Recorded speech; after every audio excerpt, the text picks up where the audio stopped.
వాళ్ళ బౌల్ లోపల. కొందరు ఎవరైతే ఉన్నారో క్లోజ్ చేస్తారు. క్లోజ్ చేసుకున్నటువంటి పార్ట్ లోపల వాటర్ ఉంటాయా, ఓపెన్ పార్ట్ లో వాటర్ ఉంటాయా? Open water. అలాగే మన లోపల కూడా ఓపెన్ మైండ్ ఉండాలి. ఎవరైనా ఒక్కరు రండి. జస్ట్ ఒక చిన్న వెల్కమ్.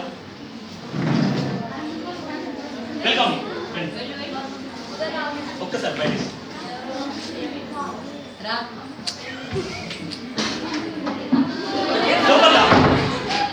లోపలికి డోర్ తీసుకోకుండా లోపలికి రా.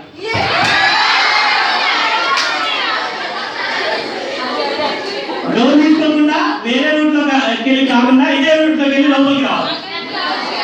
అందుకే పాసిబుల్ అవుతుందా? అలాగే మన యొక్క మైండ్ క్లోజ్ చేస్తే మనకు కూడా పాసిబుల్ కాదు. వెల్కమ్. మన మైండ్ కూడా ఎప్పుడు కూడా క్లోజ్ చేసేది లేదు.